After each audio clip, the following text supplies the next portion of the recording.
You spend too much time looking sideways, watching others, comparing, competing, scrolling endlessly through lives that aren't yours. And the irony is, the more you look outward, the more lost you become inward. Success doesn't live out there. It begins within. So let me ask you, when was the last time you were radically honest with yourself? When was the last time you tuned out the world to listen to your own voice? Real change doesn't happen when the world claps for you. It happens when you sit alone, in silence, and decide to stop being a stranger to yourself. If you want to live an extraordinary life, you must first be willing to meet the person you've been avoiding. You. Before we go deeper, if this resonates with you, hit that like button, subscribe to the channel, and turn on the notifications. You're not just watching videos, you're stepping into a higher version of yourself. You were not born insecure. Insecurity is not your nature. It's a pattern that was passed down to you by a society that praises performance over presence and appearance over authenticity. From a young age, you were surrounded by signals telling you that your value was tied to how others saw you. You were conditioned to believe that worth is something to earn, not something you already have. That the louder the applause, the more real your success. That the more attention you attract, the more valid your identity becomes. But none of that is true, because the deepest disconnection happens when you abandon your truth in order to be accepted by others. And no amount of applause will ever quiet the inner voice that knows you are not being fully you. The more you chase validation, the more you dilute your essence. You lose your power not by failing, but by pretending. You don't need to be seen by everyone to be valuable. You need to be seen by yourself. You need to reclaim your own gaze. Greatness is not built in the spotlight. It is forged in solitude. It is trained in silence. While others look outward for approval, you must look inward for alignment. While they party, you prepare. While they seek attention, you seek mastery. While they measure success in likes, you measure it in progress, in purpose, in peace. Visibility is not the same as value. Being seen is not the same as being real. Some of the most powerful minds, the most revolutionary creators, the most unshakable leaders, are invisible to the masses. Not because they lack greatness, but because they are too focused on building legacies to chase noise. The most powerful weapon you possess is not talent, not charm, not even intelligence. It is the ability to self-reflect, the rare capacity to pause and look inward with honesty, to ask questions that most people spend their entire lives avoiding. Questions like, who am I becoming? Not just when people are watching, but in the quiet moments when no one is. What am I tolerating that is keeping me small? What cycles am I repeating that keep me trapped in versions of myself I should have outgrown? What am I actually building with my thoughts, my habits, my choices? The journal is not a diary. It is not a place to vent. It is a forge, a mirror, a weapon, a sacred space where raw thought becomes refined intention, where ideas become blueprints, where chaos becomes clarity. The Elevation Journal is not about logging your life.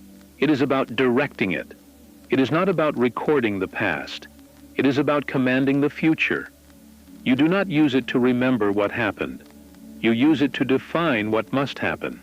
You write not as a reporter, but as an architect, as a creator, as a strategist of your own transformation. Every morning, you open those pages and declare who you are becoming. You confront your excuses and replace them with standards. You scan your behavior and recognize what is aligned and what is not. You identify recurring patterns of sabotage, and you rewrite them intentionally and powerfully. The Elevation Journal becomes more than a habit. It becomes your battleground, your sanctuary, your sacred laboratory where your future is tested, refined, and prepared before the world ever sees it. It is where you practice your power in private, so you can execute it in public. In a world starving for your attention, your ability to focus is your rebellion.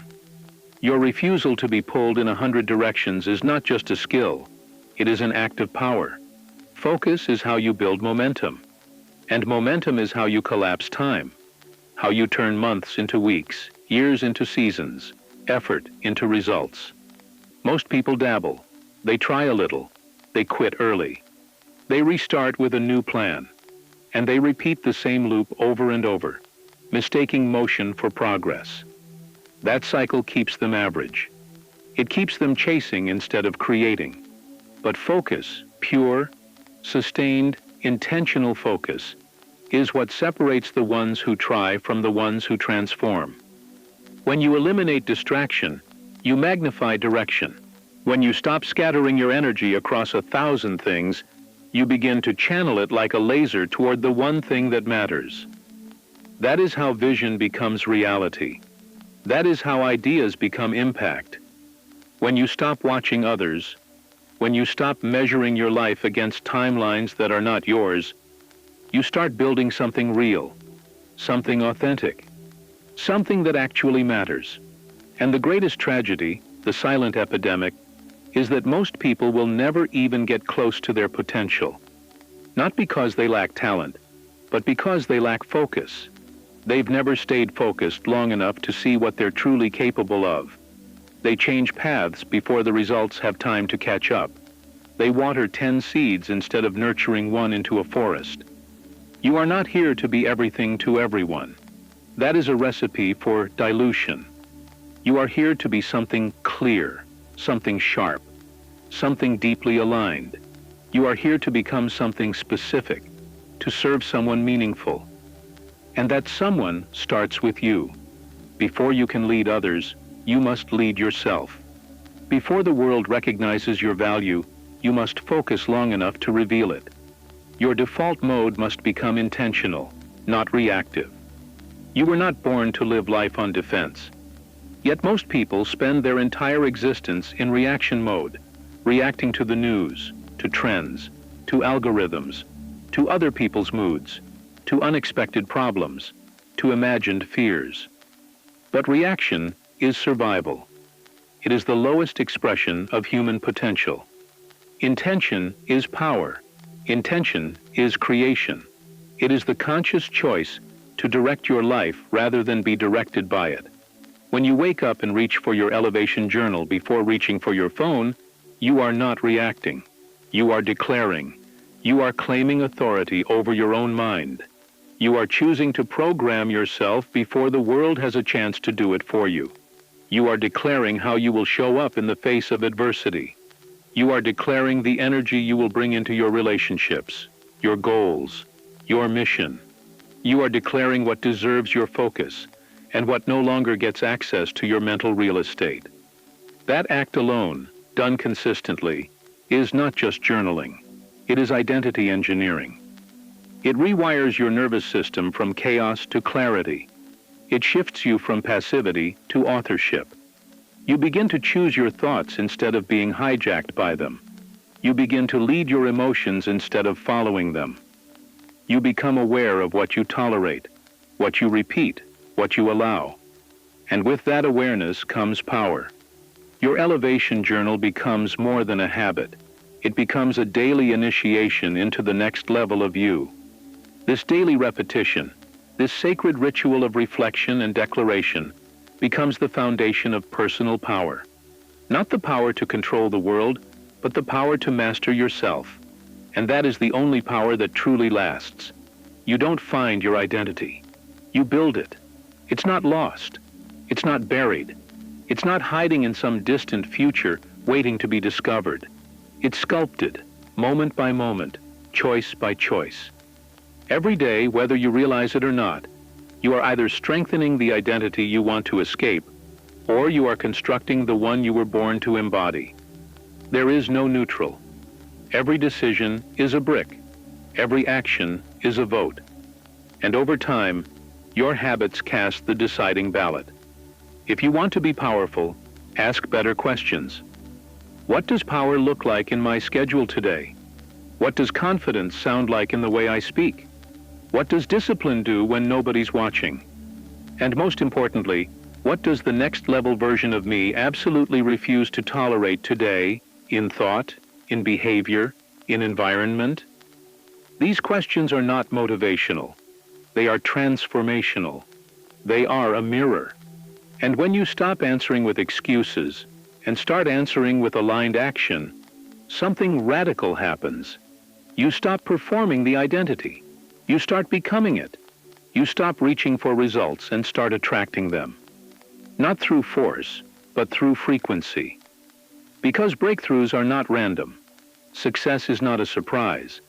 The life you want is already moving toward you the moment you become the kind of person it's designed for. You are the asset, not your job, not your possessions, not your follower count. You, your mind, your energy, your emotional discipline, your ability to focus with precision and execute with clarity. These are your greatest currencies. These are the tools with which you carve out your future. And yet, most people give them away for free every single day. They allow their mental bandwidth to be hijacked by gossip, their peace to be interrupted by irrelevant opinions, and their clarity to be diluted by endless consumption. Imagine having $1 million machine that prints wealth and insight, and then pouring soda into its circuits. That's what people do when they flood their minds with noise and distraction, and still expect clarity and peace. You would never water down your most valuable resource intentionally. So why allow your environment, your social feed, your unfiltered conversations to do it for you? Your daily environment must become sacred. It must reflect your vision. Every sound you hear, every word you read, every person you let into your space, it either elevates or erodes your internal state. Nothing is neutral. Everything leaves a residue. If you surround yourself with chaos, don't be surprised if your thoughts become scattered. If you tolerate constant distractions, don't expect deep focus. If you consume junk, don't expect to create gold. The law is simple. Your output reflects your input. If you want to think like a visionary, consume like one. If you want to lead with strength, feed your mind strength. Protect your mental field like your life depends on it, because your direction, your decisions, your legacy absolutely do. You are the source.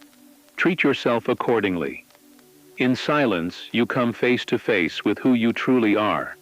Not the version shaped by expectation, not the mask worn for acceptance, but the raw, unfiltered essence of your being. In that stillness, something powerful happens. You begin to hear the whispers of your intuition, the guidance that gets drowned out by the volume of daily life. The world is endlessly loud. Constant notifications, opinions, news cycles, distractions pulling you in every direction. But the answers you seek, the clarity you crave, the vision that sets your soul on fire, they don't live out there. They are buried beneath the noise, waiting to be uncovered through intention, solitude, and honest self-inquiry.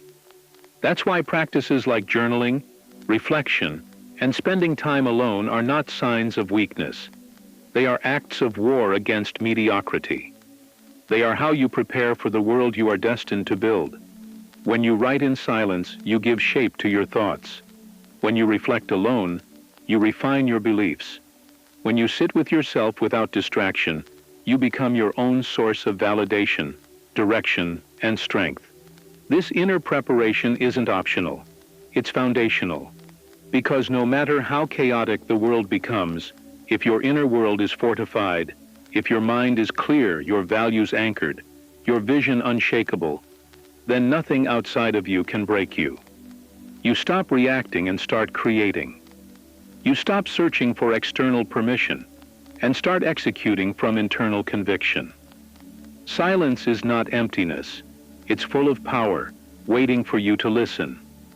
From this moment on, draw the line. Make it final. Make it sacred. Declare it with your full being. I will live by design, not by default.